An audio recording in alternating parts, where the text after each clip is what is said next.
بسم اللہ الرحمن الرحیم۔ ناظرین سامعین، آج میں آپ کے ساتھ ایک صحابی رسول صلی اللہ علیہ وآلہ وسلم حضرت ابو ذر غفاری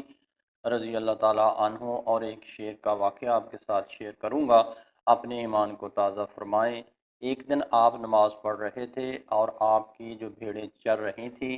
تو ایک بھیڑیا آیا اور اس نے ایک بھیڑ کا جو بچہ تھا آپ کا ایک دمبا اٹھا کر لے گیا، اور اچانک اسی وقت یعنی کہ شیر نمودار ہوا، وہ بھیڑیے سے دمبے کو یعنی کہ چھڑا کر لے آیا اور آپ کی بھیڑوں کی حفاظت کرنے لگا۔ تو جب حضرت ابو ذر غفاری رضی اللہ تعالی عنہ نماز سے فارغ ہوئے تو شیر آپ کے ساتھ کلام کر کے کہنے لگا، اے ابو ذر، تم جاؤ حضور نبی کریم صلی اللہ علیہ وسلم کی زیارت کر آؤ، اور میں یہ تمہاری بھیڑوں کو چراتا ہوں اور ان کی حفاظت کرتا ہوں۔ آپ نبی پاک صلی اللہ علیہ وسلم کے پاس گئے اور یہ سارا واقعہ آپ نے نبی پاک صلی اللہ علیہ وسلم کو سنایا تو حضور اکرم صلی اللہ علیہ وسلم مسکرائے اور فرمایا، اے ابو ذر، یہ تمہارے ایمان کا تقاضا ہے اور تمہارے ایمان کی بلندی ہے کہ ایک شیر تمہاری بکریوں یا تمہاری بھیڑوں کو چرا رہا ہے۔ یہ سن کر جو منافقین کا گروہ تھا وہ بڑا پریشان ہوا اور انہوں نے سوچا کہ یہ جو ابو ذر غفاری ہے یہ اپنی بڑائی بیان کرتا ہے،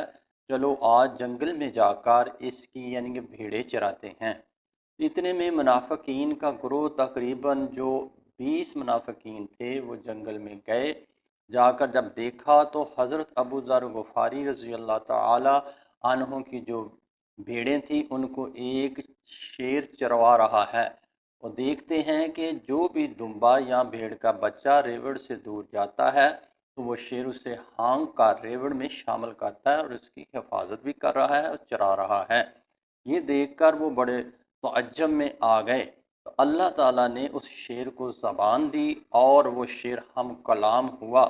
اور وہ شیر کہنے لگا، یہ تو حضرت ابو ذر غفاری رضی اللہ تعالیٰ عنہ کے ایمان کا تقاضا ہے، آپ کے تقوی کی بلندی ہے کہ میں اس کی بھیڑیں چرا رہا ہوں، اس کی بکریاں چرا رہا ہوں۔ اگر آپ مجھے حکم دیں تو یہ جو 20 منافقین کا جو گروہ ہے میں ان سب کو ہڑپ کر جاؤں۔